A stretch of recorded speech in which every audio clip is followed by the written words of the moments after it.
اعوذ باللہ من الشیطان الرجیم بسم اللہ الرحمن الرحیم وَإِذْ وَعَدْنَا مُوسَى 40 لَيْلَةً ثُمَّ اتَّخَذْتُمُ الْعِجْلَ مِنْ بَعْدِهِ وَأَنْتُمْ ظَالِمُونَ ثُمَّ عَفَوْنَا عَنْكُمْ مِنْ بَعْدِ ذَلِكَ لَعَلَّكُمْ تَشْكُرُونَ وَإِذْ آتَيْنَا مُوسَى الْكِتَابَ وَالْفُرْقَانَ لَعَلَّكُمْ تَهْتَدُونَ۔ مقصد سورۃ البقرہ کا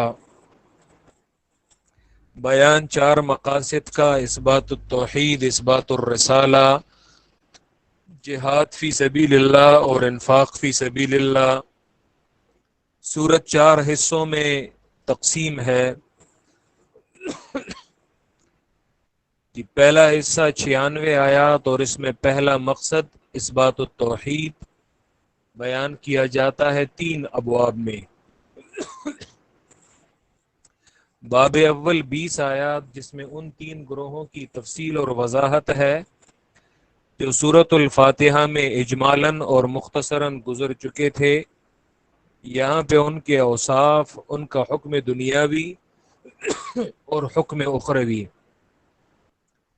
مزید وضاحت کے لیے 2 مثالیں آگ اور پانی کی ذکر کی گئیں۔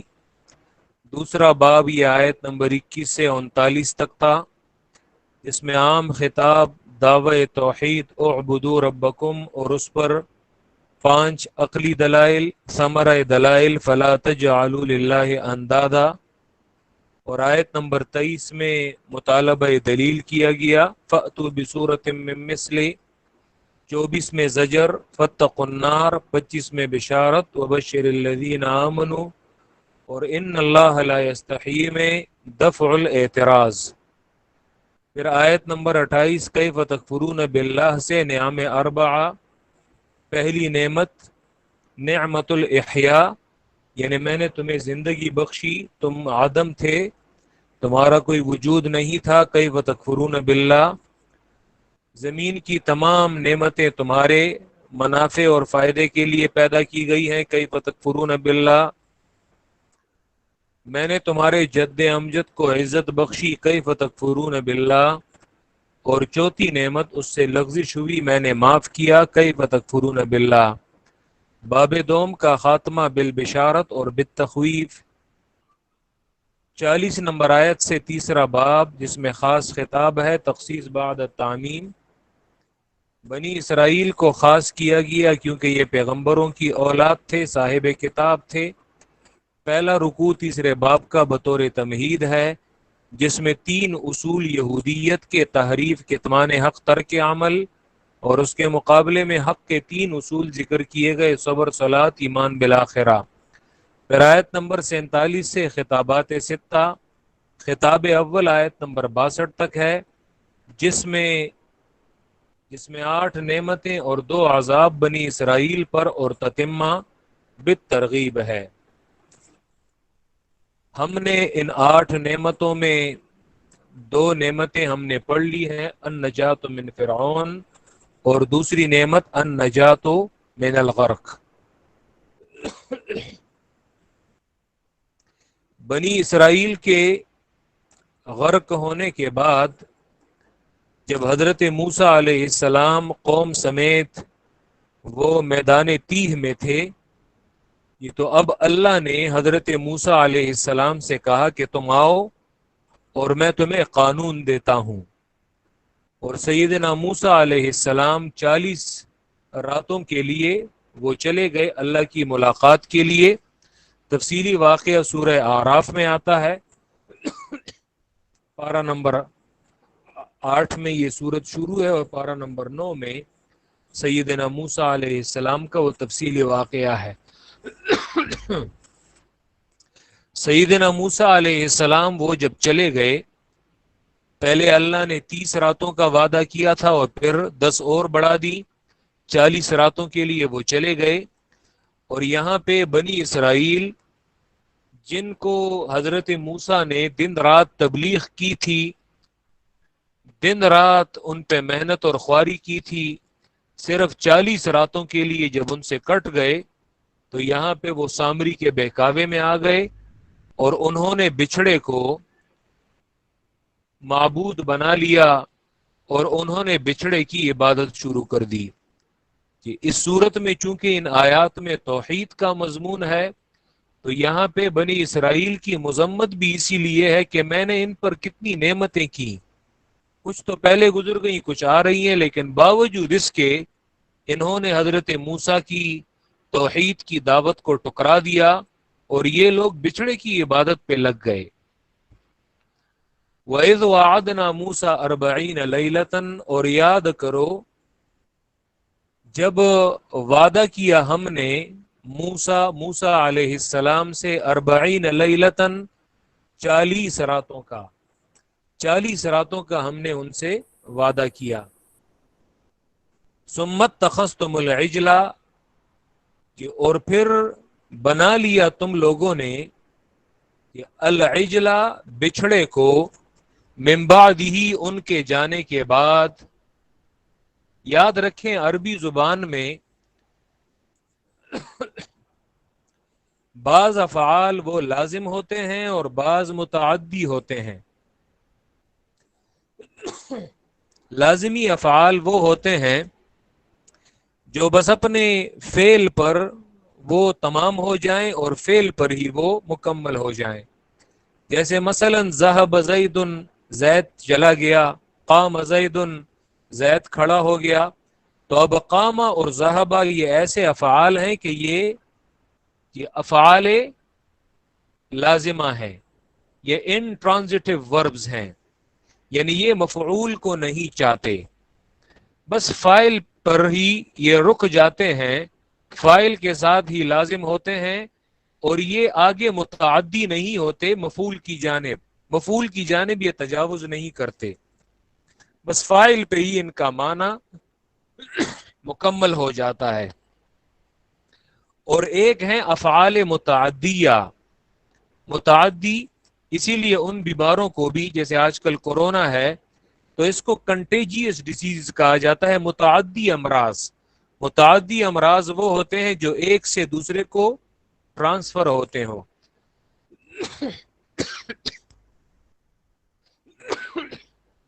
تو افعال متعدی یہ وہ افعال ہوتے ہیں جو صرف فاعل پر رکتے نہیں ہیں بلکہ وہ مفعول کو بھی چاہتے ہیں.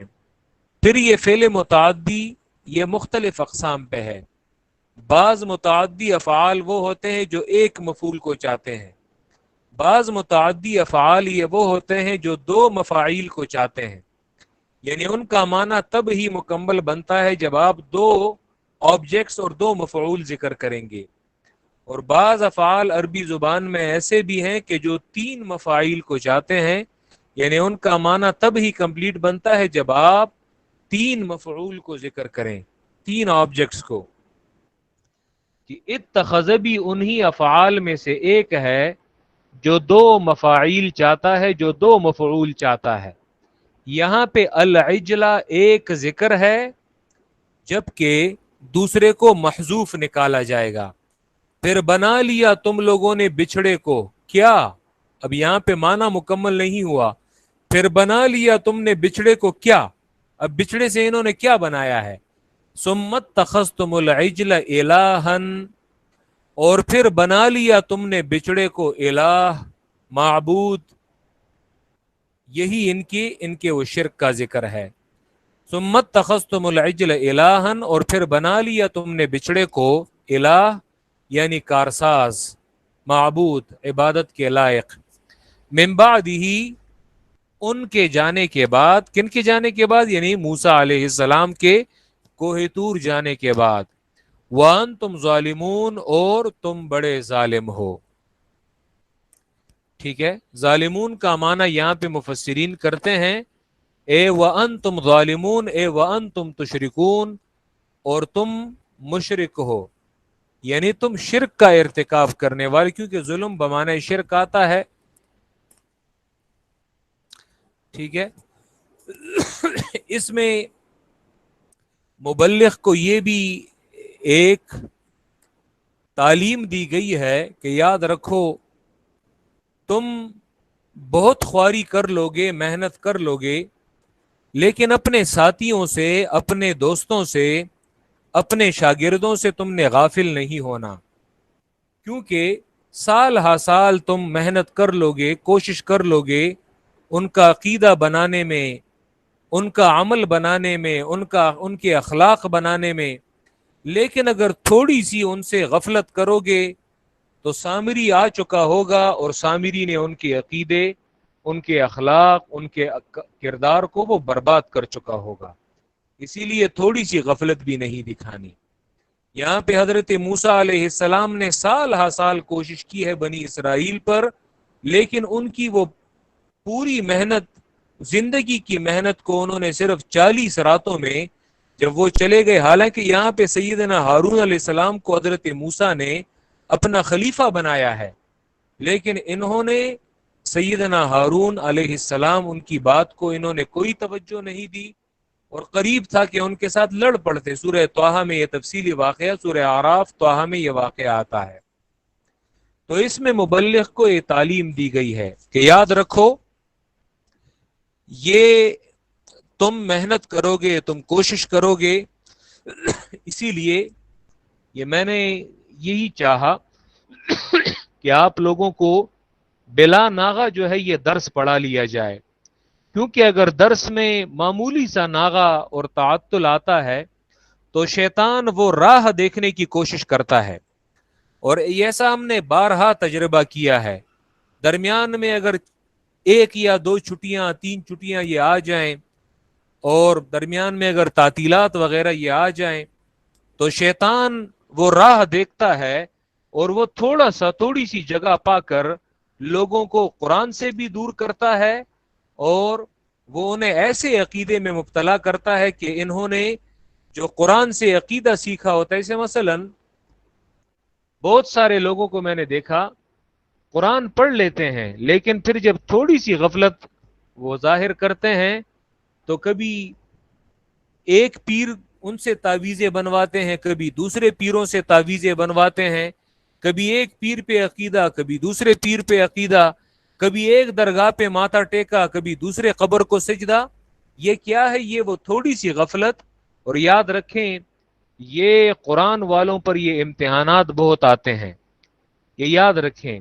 شیطان آپ کو بہکانے کی کوشش کرے گا، اسی لیے تھوڑی سی جگہ بھی شیطان کو نہیں دینی، اور جم کر رہنا ہے اس پر۔ انشاءاللہ تعالیٰ آپ قرآن سیکھ لیں گے، اور اس میں اگر آپ لوگوں نے یعنی قرآن کے علاوہ ایسی ایکٹیویٹیز جاری کی کہ بندہ قرآن کے ساتھ بھی اس کا تعلق ہو، اور پھر وہ دیگر چیزوں میں، غلط اعمال میں بھی اس کا تعلق ہو، تو یاد رکھیں وہ بالآخر، اسی لیے اپنے خوراک میں بھی احتیاط کرنی ہے، اپنے اٹھنے بیٹھنے میں بھی احتیاط کرنی ہے، اور اپنے ایکٹیویٹیز میں بھی آپ نے فرق لانا ہے۔ وَإِذْ وَعَدْنَا مُوسَىٰ 40 لَيْلَةً، اور یاد کرو جب وعدہ کیا ہم نے موسیٰ علیہ السلام کے ساتھ 40 لَيْلَةً 40 راتیں، ثُمَّ اتَّخَذْتُمُ الْعِجْلَ مِن بَعْدِهِ، اور پھر بنا لیا تم نے بچھڑے کو، من بعدہ ان کے جانے کے بعد، یعنی کوہ طور جانے کے بعد، موسیٰ علیہ السلام کے جانے کے بعد کہاں؟ یعنی کوہ طور، وَأَنْتُمْ ظَالِمُونَ، اور حال یہ ہے کہ تم بڑے ظالم ہو۔ ثم عفونا عنکم من بعد ذالک، پھر ہم نے معافی کی، ہم نے تمہیں معاف کیا، عفونا ہم نے معاف کیا، عنکم تمہیں، من بعد ذالک اس کے بعد، اور ہم نے اس کے بعد تمہیں، ابن جریر من بعد ذالک کا معنی کرتے ہیں اے من بعد اتخاذکم العجل الہا۔ ویسے یہاں پہ اس گزشتہ آیت میں جو ہم نے الہن ذکر کیا ہے، تو یاد رکھیں یہ کوئی میں نے اپنا معنی نہیں کیا، بلکہ اگر آپ تمام تفاسیر جو ہے وہ لے لیں، وہ یہی کہتے ہیں کہ سمت تخص، جیسے ابو البقاء العبقری اور تمام مفسرین، حتیٰ کہ شاہ ولی اللہ نے بھی الفوز الکبیر میں یہ معنی کیا ہے کہ اتخذ یہ فعل ہے، فعل متعدی، العجلہ ایک مفعول ذکر ہے کیونکہ مفعول منصوب ہوتا ہے، اور دوسرا مفعول وہ ہم نے حذف نکالنا ہے، محذوف نکالنا ہے. ثم اتخذتم العجل الہا، تمام تفاسیر نے یہ لکھا ہے. اردو تفاسیر بھی اگر آپ اٹھا کے لکھ لیں تو وہ انہوں نے ذکر کیا ہے.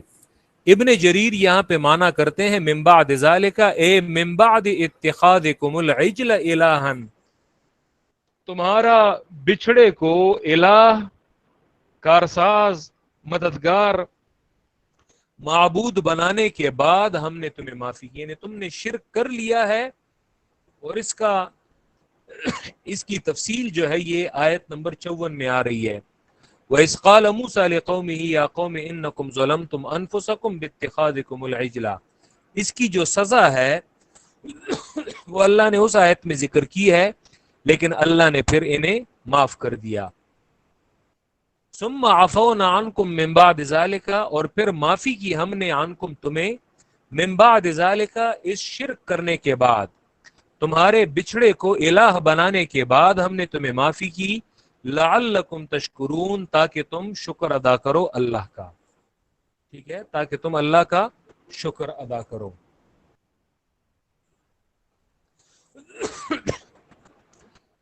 اب اس کے بعد تیسری نعمت ہے.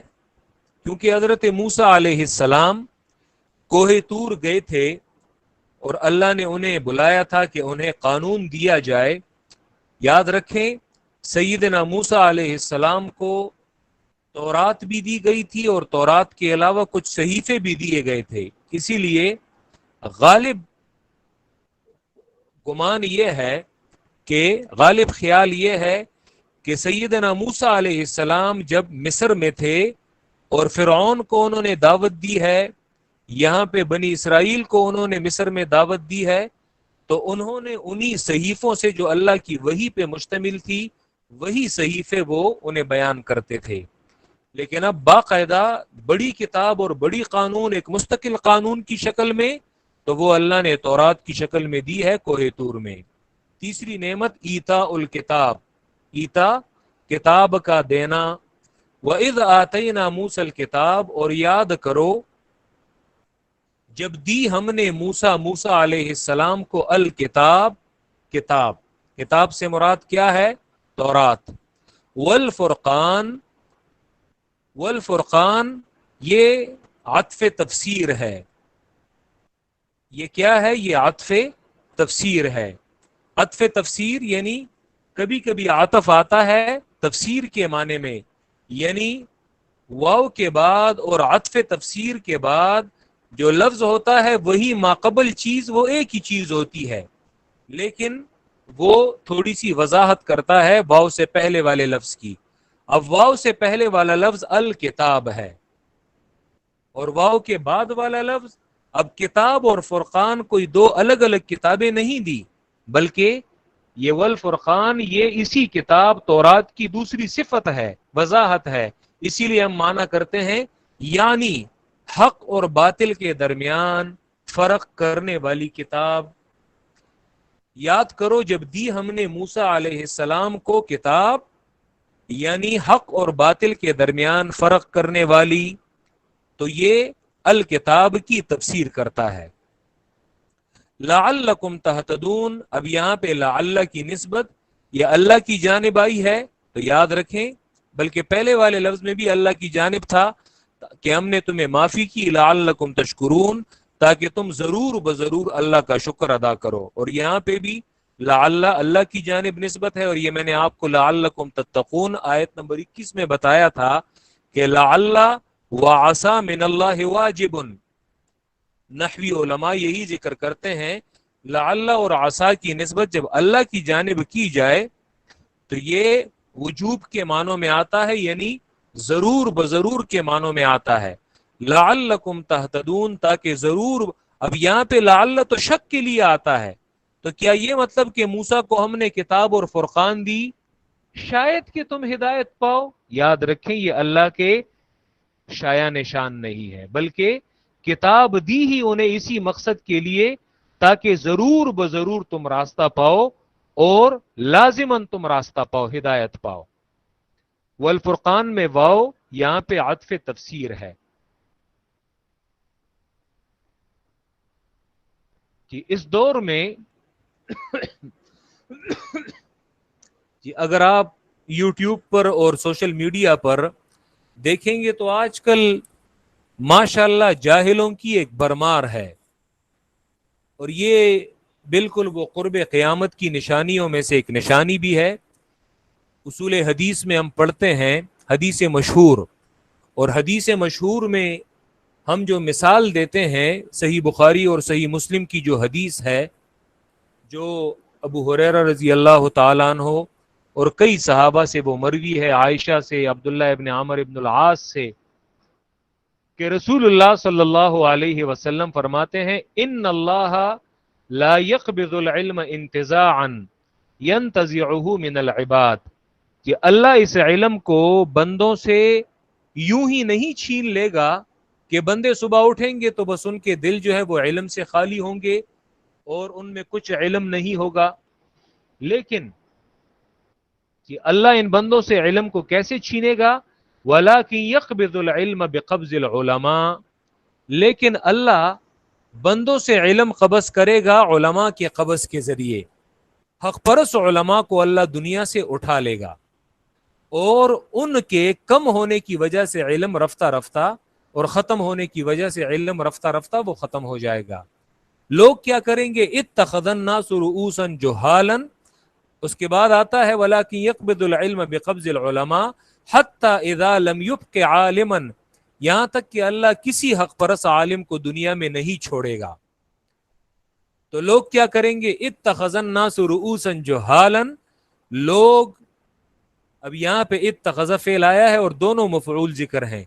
اتخذ الناس، اتخذ فعل، الناس اس کا فاعل، فاعل مرفوع ہوتا ہے، رؤوسا یہ مفعول اول ہے، جہالا مفعول ثانی، حتی اتخذ الناس رؤوسا جہالا، یہاں تک کہ لوگ جاہل لوگوں کو اپنا مقتدا بنا لیں گے۔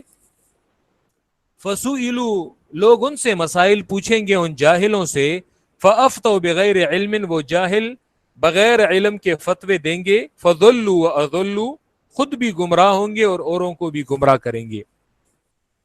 جیسے آج کے دور میں اس کی ایک بھرمار ہے، لوگوں نے پگڑیاں ماری ہوتی ہیں، اور آج کل سوشل میڈیا پہ بہت سارے ایسے لوگ ہیں، میں نام نہیں لینا چاہتا، لیکن وہ عربی عبارت تک نہیں پڑھ سکتے، عربی عبارت تک وہ نہیں پڑھ سکتے اور جاہل ہیں، اور لوگ ان پر اعتماد کرتے ہیں۔ تو انہی جاہلوں میں سے ایک کراچی میں ایک جاہل ہے، اس کی ویڈیوز بھی کچھ عرصہ پہلے وہ وائرل ہوئی تھی، تو وہ یہ کہتے ہیں کہ قرآن مجید میں یہ تصریح کہیں پہ نہیں ہے، یہ وضاحت کہیں پہ نہیں ہے کہ اللہ نے سیدنا موسیٰ علیہ السلام پر تورات نازل کی ہے، بلکہ تورات کی بجائے جو الفاظ ہیں قرآن میں وہ کتاب ہے، فرقان ہے، الواح ہے، اور دیگر الفاظ آئے ہیں۔ قرآن مجید سے یعنی یہ بات کہیں پہ ثابت نہیں ہے کہ حضرت موسیٰ علیہ السلام، یعنی جہاں پہ تورات کا ذکر ہے وہاں پہ موسیٰ پر یہ ذکر نہیں ہے کہ میں نے موسیٰ کو تورات دی، ٹھیک ہے؟ جہاں کہیں پہ موسیٰ کو تورات دینے کا، نازل کرنے کا بیان ہے، تو وہاں پہ کیا ہے؟ وہاں پہ کتاب، فرقان، الواح اور دیگر الفاظ آئے ہیں، صریح لفظ تورات نہیں آیا۔ ہم کہتے ہیں کہ ایک تو یہ کہ اس پر امت مسلمہ کا اجماع ہے، کوئی مفسر یہ بتا دیں کہ جنہوں نے یہ کہا ہو کہ قرآن میں کتاب، فرقان اور اس جیسے جو الفاظ آئے ہیں اس سے مراد تورات نہیں ہے بلکہ کوئی اور کتاب ہے۔ اجماع امت، یاد رکھیں یہ ایک مستقل دلیل ہے، ٹھیک ہے؟ ایک تو اس پر امت کا اجماع ہے، اور امت کے پھر عام لوگوں کا اجماع بھی نہیں بلکہ علماء، محدثین، مفسرین، فقہاء، تمام لوگوں کا اجماع ہے۔ سب سے پہلے تو یہ، اور دوسری بات یہ کہ اس جیسے لوگ، یاد رکھیں یہ معاشرے میں منکرین حدیث کی شکل میں، کہ اللہ نے حدیث سے انکار کرنے والے، بہت سارے لوگوں کو یہ پیدا کیا ہے تاکہ انکار حدیث اور منکرین حدیث کہ جو لوگ احادیث سے انکار کرتے ہیں، قرآن میں اگر نہیں آیا کوئی بات نہیں، حدیث میں تو آیا ہے. صرف میں بخاری کے چند احادیث اور چند حوالے یہاں پہ، حدیث نمبر 4476، حدیث نمبر 4726، حدیث نمبر 4736، یہ 3 احادیث میں آپ کو بتاتا ہوں. روز قیامت 4476 میں آتا ہے، روز قیامت جب لوگوں پر انتظار طویل ہو جائے گا اور وہ ایک ایک پیغمبر کے پاس آئیں گے، یہ وہ حدیث ہے، میں اس کا صرف معنی آپ کو بتا رہا ہوں. اور وہ پیغمبر سے یہ کہیں گے کہ آپ سفارش کریں.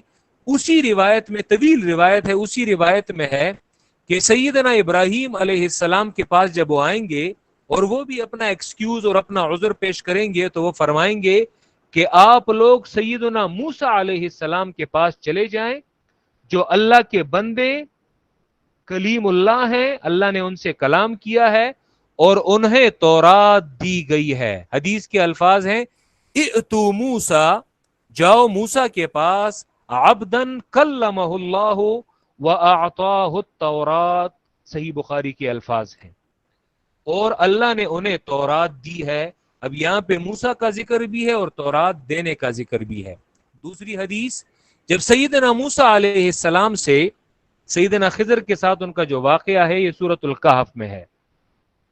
سیدنا موسیٰ علیہ السلام سے جب سیدنا خضر علیہ السلام نے پوچھا من انتا، یہ بھی صحیح بخاری کی روایت ہے، حدیث نمبر 4726، من انتا، تم کون ہو؟ خضر نے موسیٰ سے پوچھا من انتا، تو موسیٰ نے جواب دیا انا موسیٰ، میں موسیٰ ہوں. تو خضر نے پوچھا موسیٰ بنی اسرائیل، کیا بنی اسرائیل والے موسیٰ؟ سوالیہ انداز میں. موسیٰ نے کہا نعم، ہاں میں بنی اسرائیل والا موسیٰ ہوں. قالا، تو خضر نے کہا فما شانک، تمہارا یہاں پہ کیا کام، یعنی یہاں کس لیے آئے ہو؟ قالا، تو موسیٰ علیہ السلام نے کہا جئتو، میں آیا ہوں تمہارے پاس لتعلمنی مما علمت رشدا، تاکہ جو ہدایت اللہ نے تمہیں دی ہے تم اس میں سے مجھے سکھا دو. قالا، تو خضر نے کہا اما یکفیک ان التوراۃ بیدیک، کیا تمہارے لیے یہ کافی نہیں ہے کہ تورات تمہارے دونوں ہاتھوں میں ہے؟ وَأَنَّ الْوَحْيَ يَأْتِيكَ يَا مُوسَىٰ، اور اے موسیٰ تمہارے پاس وحی آتی ہے. اب یہاں پہ موسیٰ اور تورات دونوں کا ذکر ایک حدیث میں ہے. جب تورات کی وحی جو ہے وہ تمہارے پاس ہے اور وہ تمہارے ہاتھوں میں ہے، تو تم پھر اس کے باوجود میرے پاس یہاں پہ کیوں آئے ہو؟ تیسری حدیث،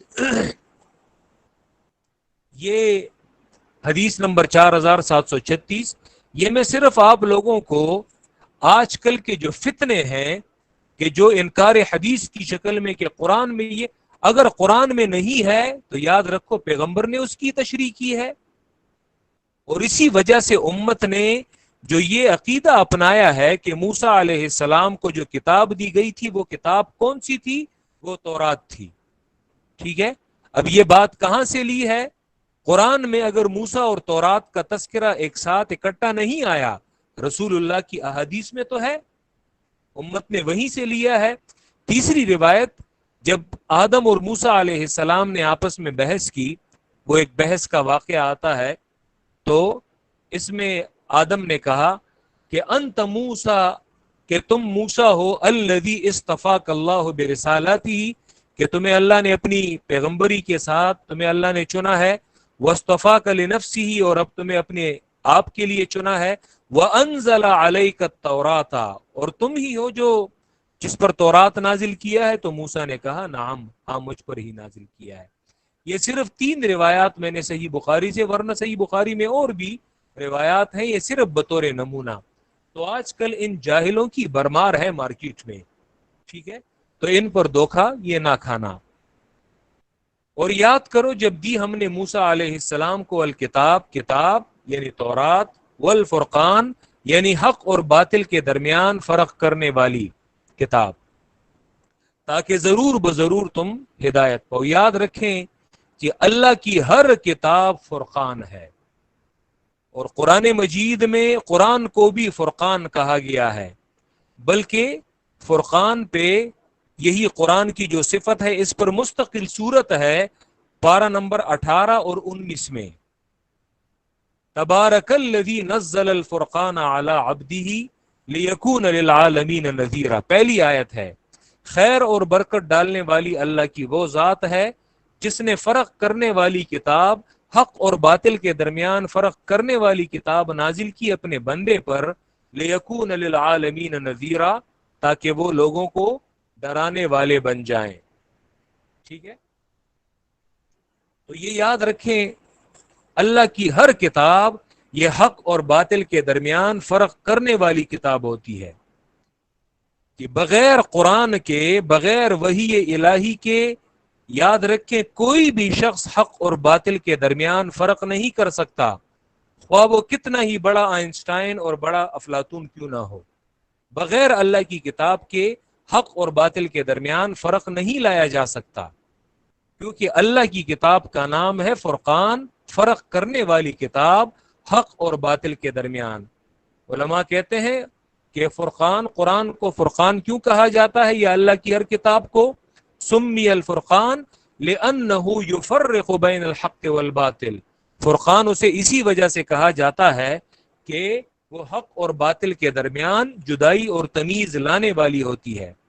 یہ قرآن مجید میں فرقان یہ غزوہ بدر کا نام بھی ہے، غزوہ بدر کا نام، کیونکہ وجہ یہ ہے کہ غزوہ بدر کا جو مارکا، اس نے اسی دن حق اور باطل کے درمیان، حق اور باطل کے درمیان اس دن جدائی آئی تھی، غزوہ بدر کے دن. تو یہ تیسری نعمت تھی بنی اسرائیل پر، ایتاء الکتاب.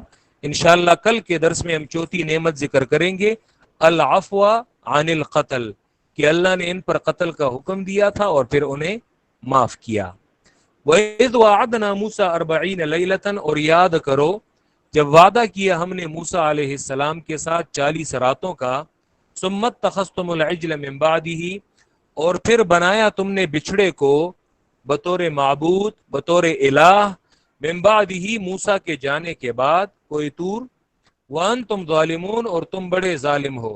ثُمَّ عَفَوْنَا عَنْكُمْ مِن بَعْدِ ذَلِكَ، اور پھر ہم نے معافی کی عنکم تمہیں، من بعد ذالک، اس بچھڑے کو الہ بنانے کے بعد، معبود بنانے کے بعد، لعلکم تشکرون، تاکہ ضرور بضرور تم شکر ادا کرو. وَإِذْ آتَيْنَا مُوسَى الْكِتَابَ، اور یاد کرو جب ہم نے دی موسیٰ علیہ السلام کو کتاب یعنی تورات، والفرقان یعنی حق اور باطل کے درمیان فرق کرنے والی کتاب، لعلکم تہتدون، تاکہ ضرور بضرور تم ہدایت پاؤ، کیونکہ ہدایت بغیر اللہ کی کتاب کے یہ نہیں پائی جا سکتی، اور اللہ کی کتاب ہی یہ ذریعہ ہے ہدایت کا. بغیر اللہ کی کتاب کے ہدایت پانا یہ مشکل ہی نہیں بلکہ ناممکن ہے. وآخر دعوانا ان الحمد للہ